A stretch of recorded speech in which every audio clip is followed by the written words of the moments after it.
할렐루야. 5월의 둘째 주, 특별히 오늘 마더스데이를 맞아서 오늘 예배드리는 우리 어머니들, 우리 부모님들에게 귀한 말씀으로 새해 묻는 축복의 예배가 될 줄로 믿습니다. 오늘 본문 말씀에 사무엘 하는 다윗이 왕이 되어서 이스라엘을 다스리는 내용의 말씀들입니다. 다윗 왕은 장차 평화의 왕으로 오실 그리스도를 상징합니다. 그래서 다윗 왕은 하나님 나라를 상징합니다. 이처럼 다윗이 다스릴 나라는 하나님이 통치하시는 하나님 중심의 나라입니다. 즉 하나님 나라로 상징되는 다윗의 나라는 인본주의로 대표하는 사울이 죽음으로써 시작되는 것입니다. 그러면 하나님 중심주의가 무엇일까요? 그것은 하나님의 삶을 최우선에 두는 것입니다. 하나님의 삶을 최우선에 두는 것. 오늘 본문에서 다윗은 원수 사울이 죽었는데도 애통하며 슬퍼하고 있습니다. 보통 자신을 미워하고 죽이려는 원수가 죽으면 기뻐하는 것이 정상인데, 그런데 다윗은 지금 애가를 지어 사울을 높입니다. 어떻게 이럴 수 있겠습니까? 바로 다윗이 하나님 중심으로 살았기 때문입니다. 오늘 우리는 다윗을 통해서 하나님의 중심주의 신앙을 배우고 하나님 중심으로 살아갈 수 있기를 간절히 기도해야 할 것입니다. 사람이 한평생을 살아가는 모습을 크게 두 가지로 구분을 해본다면 영광스럽게 사는 생애가 있는 반면에 부끄럽게 사는 생애가 있을 것입니다. 믿음을 가진 사람은 부끄럽지 않은 미래를 생각하며 살아갑니다. 그러나 어리석은 사람은 미래를 생각하지 않고 바로 눈앞에 자기 안일만을 추구하며 살아가는 것입니다. 그리스도인은 그리스도다운 미래와 영광을 생각하며 살아가야 합니다. 오늘 우리가 한평생을 마치고 하나님 앞에 섰을 때 기쁜 존재가 될 것인가, 아니면 부끄러운 존재가 될 것인가를 생각하는 것은 참으로 중요한 일입니다. 성경은 그리스도인의 미래의 영광스러운 모습을 면류관으로 묘사하고 있습니다. 면류관은 왕들이 쓰는 최고의 표시입니다. 이 땅에서 최고의 영광이 면류관에 표현되어 있습니다. 운동선수에게 주어지는 최고의 영광을 면류관으로 표현합니다. 이러한 의미에서 신앙적으로 승화시켜 볼 때 그리스도인이 받을 이 하늘나라의 최고의 영광을 면류관으로 묘사하고 있는 것입니다. 우리는 신앙생활을 하면서 구원과 영생을 하나님으로부터 선물로 받습니다. 우리가 주님을 내 마음속에 영접하면 영생을 선물로 받습니다. 그러나 상은 노력으로 받는 것입니다. 구원은 이미 받았고 상은 미래에 받게 됩니다. 구원은 거저 주시는 선물이고 상은 우리가 노력함으로 받는 상급인 것입니다. 이 세상에서 받는 상은 대부분 보상적인 것이지만 하늘나라의 상은 인격적입니다. 이 세상에서 받는 면류관은 물질적인 것이지만 하늘나라의 면류관은 인격적인 것입니다. 하늘나라의 상을 어떤 보상적인 것으로 생각해서는 안 된단 말입니다. 하늘나라의 영광의 상은 내가 그리스도의 영광스러운 존재로 그리스도의 인격으로 충만해진 상태에서 의미하는 것입니다. 충만해진 상태를 의미하는 것입니다. 면류관에 대해서 데살로니가전서 2장 19절에서는 복음을 전한 전도자에게 주시는 기쁨의 면류관이라고 말씀합니다. 전도하는 자가 전도할 때 얻는 기쁨 그 자체가 면류관입니다. 또 하늘나라에서 최고의 기쁨을 얻을 것입니다. 디모데후서 4장 8절에서는 주님의 재림을 기다리며 주님을 사모하는 자에게 의의 면류관을 주신다라고 했고, 베드로전서 5장 4절에서는 하나님의 말씀을 신실하게 가르치며 선포한 주의 종들에게 영광의 면류관을 주신다라고 했습니다. 또한 계시록 2장 10절에는 주님을 위해 고난을 받고 순교한 사람들에게 생명의 면류관을 주신다라고 했습니다. 그리스도의 말씀을 훌륭하게 실천하는 모든 그리스도인들에게 썩지 않은 면류관을 주신다라고 고린도전서 9장 25절에 기록하고 있습니다. 사랑하는 여러분, 모두가 하늘나라에 가셔서 면류관을 받으실 수 있기를 주님의 이름으로 축복드립니다. 사람이 어떤 형편과 처지에서 태어났든지 한 가지의 소원을 가지면 그 소원대로 된다. 빌립보서 2장 13절을 말하고 있어요. 하나님의 기쁘신 뜻을 위하여 우리에게 소원을 주신다고 했습니다. 미래에 큰 영광을 줄 자에게는 아름다운 소원을 주십니다. 오늘 우리가 어렸을 때는 부모님께 칭찬을 듣는 것이 자식된 최고의 도리입니다. 부모님께 칭찬받는 자녀를 효자, 효녀라고 말합니다. 오늘 우리가 마더스데이로 섬깁니다. 어머니 날에는 보통 아버지의 마음보다 어머니의 마음이 찬양을 받는 것 같습니다. 이유는 인간관계 가운데 자식을 향한 그 어머니의 마음이 가장 진실하고 아름답다는 평가 때문에 그런 것 같습니다. 생각해보면 친구의 우정도 경우에 따라 배신감이 될 수가 있어요. 또 남녀간의 뜨거운 사랑도 이기적 목적이 될 수가 있습니다. 그런데 자신을 향한 부모, 그 중에서도 어머니의 마음은 아가페 사랑의 그림자로서 가장 하나님의 사랑에 가까워서 이렇게 어머니 주일이 생긴 것입니다. 모든 여인들은 거의 틀림없이 첫 번째 아기 출산 후에 비로소 자신의 존재감을 발견한다고 합니다. 이제 여러분 하늘 아버지의 효자, 효녀가 되시기 위해 기도하시기를 바랍니다. 하나님 아버지께 효자가 되려는 간절한 소원을 가져보시기를 바랍니다. 하나님 아버지의 효자가 되려는 이 간절한 마음을 갖는다면 아마 여러분의 생애가 달라질 것입니다. 주 안에서 순종하는 것이 효도입니다. 성경에서 말하는 효도는 부모의 사랑에 보답하는 것입니다. 부모에게 지은 사랑의 빛을 갚는 것이 효도입니다. 우리 부모님들이 여러분이 어릴 적에 여러분을 행복하게 하기 위해 모든 것을 희생하셨어요.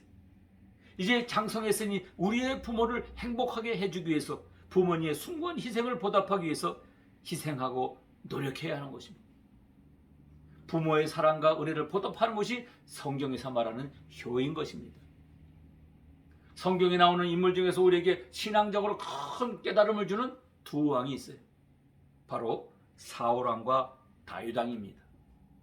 사울은 먼저 왕이 되었으나 하나님께 버림을 받았고 다윗은 나중에 왕이 되었지만 먼저 되는 은혜를 받았습니다. 사울왕은 면류관을 받았으나 나중에는 빼앗기고 맙니다. 그 내용이 오늘 본문에 기록되어 있어요. 10절 말씀해 보세요. 그가 엎드러진 후에는 살 수 없는 줄을 내가 알고 그의 곁에 서서 죽이고 그의 머리에 있는 왕관과 팔에 있는 고리를 벗겨서 내 주께 가져왔나이다 라고 했어요. 여기서 사울왕을 마지막 칼로 찔러 죽이고 왕관 즉 면류관을 벗긴 자는 바로 아말렉 사람이었습니다. 오늘 이 말씀은 우리에게 아주 중요한 교훈을 줍니다. 우리의 면류관을 뺏어가는 자는 아말렉 사람입니다. 우리를 타락하게 만든 것이 바로 아말렉이라는 사실입니다. 사울은 어리석고 교만한 왕이었어요. 그래서 스스로 멸망을 자초한 것입니다. 그는 전쟁에 나가면서 투구가 아닌 면류관을 쓰고 나갔어요. 그리하여 블레셋 군인이 쏜 화살에 맞아 중상을 입게 됩니다. 그리하여 블레셋 군대에 포로가 된 것이 두려워서 칼로 자결을 시도합니다.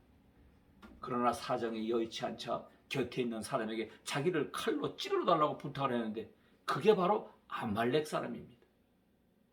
결국 사울은 아말렉 청년에 의해서 죽었던 것입니다. 그런데 이 아말렉 청년은 마음속으로 내가 사울의 왕관과 금고리를 벗겨서 다윗에게 가져가면 후한 상을 줄 것이라 생각하고 면류관을 벗기고 금고리를 벗겨가지고 다윗에게 찾아갔던 것입니다. 다윗은 그 청년을 보자 묻습니다. 너는 누구냐라고 물어서 예, 아말렉 청년입니다. 그러자 다윗은 그 청년에게 상을 내린 것이 아니라 오히려 현장에서 처형해 버렸어요. 사울은 아말렉을 잘못 다루어 면류관을 빼앗겼고 다윗은 아말렉을 잘 다루면서 면류관을 쓰게 된 것입니다. 한 사람은 영광스러운 존재가 되었고 다른 한 사람은 수치스러운 존재가 되었어요. 그러기에 다윗은 일생 동안 하나님이시여 내 평생에 수치를 당하지 않게 하소서라고 간절히 기도했던 것입니다. 인간의 모든 수치는 남들이 주는 것이 아닙니다. 자신에게 있습니다. 인간이 에덴 동산에서 선악과를 따먹은 것은 육신의 정욕 때문이었습니다. 결국 수치를 당했어요. 인간의 모든 부끄러움과 영광이 자신에 있는 것입니다. 내가 내 마음을 억제하지 못해서 육신의 정욕을 따라 살아갈 때 수치가 내게 엄습해 옵니다. 면류관을 빼앗긴 사울왕은 우리에게 중대한 교훈을 줍니다. 사무엘상 15장 1절 이하를 보겠습니다. 사무엘이 사울에게 이르되 여호와께서 나를 보내어 왕에게 기름을 부어 그의 백성 이스라엘을 위해 왕으로 삼으셨은즉 이제 왕은 여호와의 말씀을 들으소서. 만군의 여호와께서 이같이 말씀하시기를 아말렉이 이스라엘에게 행한 일 곧 애굽에서 나올 때에 길에서 대적한 일로 내가 그들을 벌하노니 지금 가서 아말렉을 쳐서 그들의 모든 소유를 남기지 말고 진멸하되 남녀와 소아와 젖먹는 아이와 우양과 낙타와 나귀를 죽이라 하셨나이다 라고 했어요. 하나님께서는 사울왕을 택하시고 사울왕에게 아말렉을 쳐서 진멸하라고 명령하셨어요. 여러분, 그런데 사울왕은 이 명령에 순종하지 않았습니다. 8절 이하에 보세요. 아말렉 사람의 왕 아각을 사로잡아 칼날로 그의 모든 백성을 진멸하였으되 사울과 백성이 아각과 그의 양과 소의 가장 좋은 것 또는 기름진 것과 어린 양과 모든 좋은 것을 남기고 진멸하기를 즐겨 아니하고 가치 없고 하찮은 것은 진멸하니라 라고 하고 있어요. 사울왕은 아말렉에게 속한 것을 다 진멸하지 않았습니다. 아말렉을 치러 나갔다가 소떼와 양떼와 기름진 송아지를 보고는 아까워서 많은 것을 남겨두었습니다. 그때 하나님께서는 사울을 왕으로 세운 것을 후회하시고 사무엘에게 내가 사울왕을 버리노라 라고 말씀하십니다. 그래야 26절에 보니 사무엘이 사울에게 이르되 나는 왕과 함께 돌아가지 아니하리니 이는 왕이 여호와의 말씀을 버렸으므로 여호와께서 왕을 버려 이스라엘 왕이 되지 못하게 하였습니다 라고 성경은 기록되어 있습니다. 왜 그렇습니까? 사울이 하나님의 말씀을 버렸기 때문입니다. 그가 하나님의 말씀을 버렸기에 하나님께서도 그를 버린 것입니다. 사울왕은 왜 하나님을 버렸습니까? 그 이유는 한 가지, 아말렉에서 좋은 것을 보았기 때문입니다. 말씀에 순종하지 않았습니다. 사울왕은 하나님께 면류관을 받았으나 아말렉에 의해서 면류관을 빼앗겼습니다. 같은 이스라엘 민족이 빼앗거나 다윗이 뺏어간 것이 아니에요. 왕의 면류관을 아말렉이 뺏어갑니다. 하나님께서 가장 대적하시는 아말렉에 의해서 사울왕의 그 면류관이 벗겨집니다. 여러분, 여기서 우리는 아주 중요한 교훈을 발견하게 됩니다. 아말렉이 누구입니까? 창세기 36장 12절에 보면 에서의 아들 엘리바스의 첩 딥나는 아말렉을 엘리바스에서 나갔으니 이들은 에서의 아내 아다의 자손이며라고 했으니 아말렉은 바로 에서의 손자입니다. 이스라엘은 야곱의 후손입니다.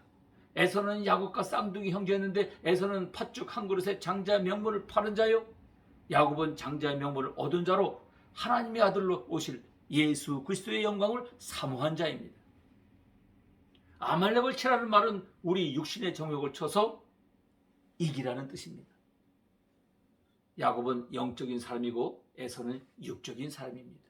우리는 예수님을 믿으면서 육신의 정욕을 쫓을 것인가, 성령의 사람이 될 것인가 하는 싸움을 계속합니다. 육신의 정욕을 다스릴 줄 아는 사람이 승리자요, 영광의 면류관을 받을 자라는 것입니다. 하늘나라에 가서 받을 면류관은 금이나 보석으로 꾸며진 것이 아니라 예수님께 받는 것입니다. 이것이 영광의 면류관입니다. 우리 그리스도인들은 면류관을 미래 받을 것이라고 생각하지만 사실은 현재 이미 받았어요. 그리스도인이 된 자체가 면류관을 받은 것입니다. 그러므로 우리는 면류관을 받은 자들입니다. 무슨 면류관입니까? 영광의 면류관입니다. 성경에는 5가지의 면류관 나옵니다. 썩지 않은 면류관, 자랑의 면류관, 내가 죽도록 충성하라 그리하면 내가 생명의 면류관을 주리라, 선한 싸움을 싸고 나의 달려갈 길 마치면 의의 면류관을, 그리고 목자장이 나타날 때 시들지 않는 영광의 면류관을 받는다라고 말씀하고 있어요. 그리스도인은 최고의 영광스러운 존재가 되었습니다. 예수 그리스도께서 주신 그 영광의 면류관을 빼앗기지 말라는 말씀입니다. 예수 그리스도께서 나의 왕이 되셨다는 것은 나를 왕같은 제사장의 존재로 세우신 것입니다. 그러므로 자신의 면류관을 받은 존재로 인정해야 합니다. 계시록 3장 11절에 보니 내가 속히 오리니 내가 가진 것을 굳게 잡아 아무도 내 면류관을 빼앗지 못하게 하라라고 말씀합니다. 이 땅에는 두 종류의 신자가 있습니다. 하나는 현재의 면류관을 받을 자이고 또 하나는 미래에 받으려고 하는 자입니다.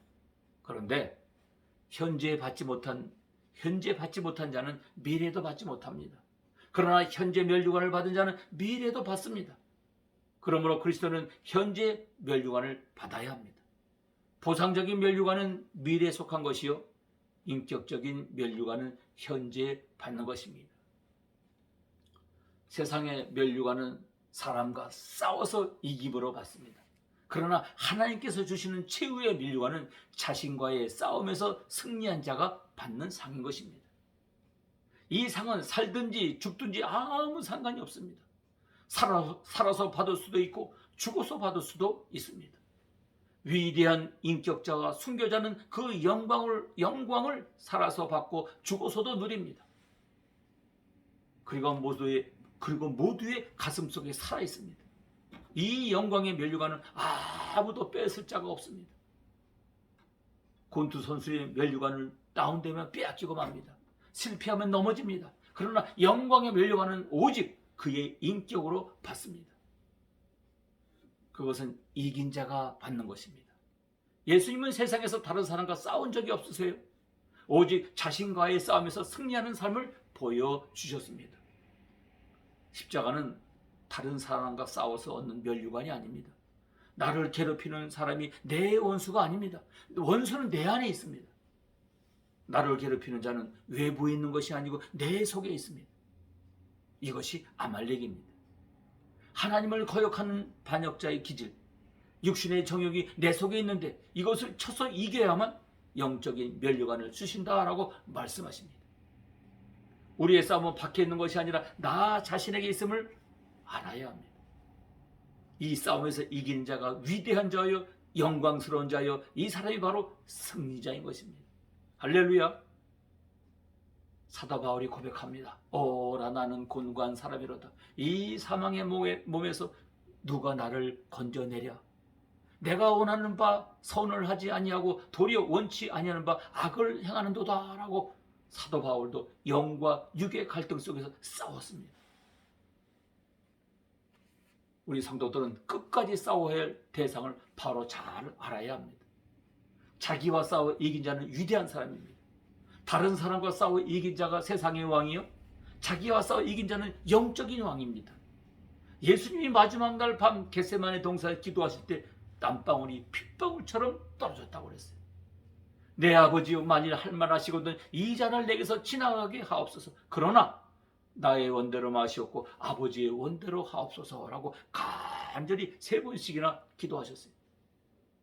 땀방울이 핏방울이 되어 떨어졌습니다. 그런데 예수님은 겟세마네에서 자기와의 싸움에서 승리하셨습니다. 예수님은 무력하여 십자가에 죽은 것이 아닙니다. 12영도 더 되는 천군 천사를 동원하여 로마 군대를 물리쳐 버릴 수가 있었어요. 그렇지만 십자가에서 죽으십니다. 주님께서는 육신의 정욕과의 싸움에서 이기라고 말씀하고 계십니다. 그런데 이 싸움에서 승리는 내 노력으로 되는 것이 아닙니다. 철저하게 그리스도와 함께 십자가를 질 때 이루어지는 것입니다. 하늘나라의 면류관은 자기와의 싸움에서 이긴 자가 받습니다. 그러므로 자기와 싸워 이긴 자는 결코 면류관을 빼앗기지 않는 것입니다. 아멘. 우리는 이미 하나님의 아들로 택함을 받았어요. 왕같은 족속이요 제사장이요 하나님의 소유된 백성들입니다. 그러기에 우리는 이 면류관을 빼앗기지 않도록 간절히 기도해야 하는 것입니다. 사랑하는 여러분, 예수님을 따르는데 거리끼는 것이 있습니까? 아직도 나쁜 습관이 있나요? 깨끗이 버리지 못하는 것이 있나요? 오늘도 예배를 드리는 데 있어서 장애가 되는 것이 무엇입니까? 내 가슴 속에 주님의 심장을 품지 않고 새 속에 더러운 것을 품고 있다면 이미 심장은 썩어가고 있는 것입니다. 죽어서 썩는 것이 아닙니다. 우리가 주님 앞에 마땅히 드려야 할 것을 드리지 못하고 있을 때 그 보화가 세상의 것으로 썩어가지는 것입니다. 멸류관이라는 이름을 가진 스테반을 보십시오. 원수들로부터 돌을 맞아 피투성이가 되어 죽어가면서도 그들을 미워하지 않고 사랑의 승리자로, 소망의 승리자로 당당히 멸류관을 받고 있습니다. 그는 하늘에서 받기 전에 이미 땅에서 받았습니다. 그는 멸류관을 빼앗기지 않으려고 믿음을 지킵니다. 원수를 바라보다가 그 사랑을 잃어버릴까 봐 하늘을 우러러봅니다. 주 예수여, 주 예수라고 큰 소리로 부르짖습니다. 주님께서 보좌 우편에 서서 스테반아, 너는 멸류관을 가지고 오너라 라고 말씀하십니다. 우리는 인생을 살아가면서 무슨 일을 만나든지 내가 멸류관을 빼앗기지 아니하리라, 영광스러운 그리스도의 영광을 내가 빼앗기지 아니하리라 하는 믿음 위에 서 있어야 하는 것입니다. 로마 제국 시대에 기독교가 아주 심하게 박해당할 때가 있었어요. 어느 날 12명의 성도들이 땅굴 속에 숨어서 예배를 드리다가 발각이 되어 모두가 체포되고 맙니다. 당시에 저 형은 흔히 십자가에 매달아 죽이거나 그렇지 않으면 굶주린 사자밥이 되는 것입니다. 마침 때가 추운 겨울이라 12명을 얼려 죽이기로 했습니다. 한 병사가 강에 얼음을 깨고 그리스도인들을 한 사람씩 강물 속에 집어넣는데 한 사람이 추위를 견디지 못하고 뛰어나와서 나는 예수를 믿지 않겠습니다 하고 나섭니다. 그때 병사가 눈을 들어본 즉 하늘에서부터 12개 멸류관이 내려오다가 한 개가 다시 올라가는 것입니다. 이때 병사가 외쳤어요. 천사여 천사여, 어찌하여서 그 멸류관이 하늘로 다시 올라갑니까? 멸류관을 받아야 할 한 사람이 포기했으니 올라가는 것이다. 그러자 그 병사가 무릎을 꿇습니다. 그리고 외칩니다. 천사여, 잠시 멈춰주세요. 그 사람이 포기한 예수님을 내가 믿고 그 멸류관을 내가 받겠습니다. 그 병사는 물속에 들어가서 예수님은 나의 구주다, 나는 예수 믿고 하늘로 가노라 라고 고백을 합니다. 할렐루야. 오늘 우리에게 중요한 것은 최후까지 자기와의 싸움에서 승리하는 것입니다. 믿음을 지키는 것은 자신과의 싸움에서 승리하는 것입니다. 누가 믿음을 주는 것이 아니잖아요. 나로 하여금 믿지 못하게 하는 것을 내 육신의 정욕인 것입니다. 이 싸움에서 승리하는 여러분 모두가 되시기를 주님의 이름으로 축복합니다. 아멘. 할렐루야.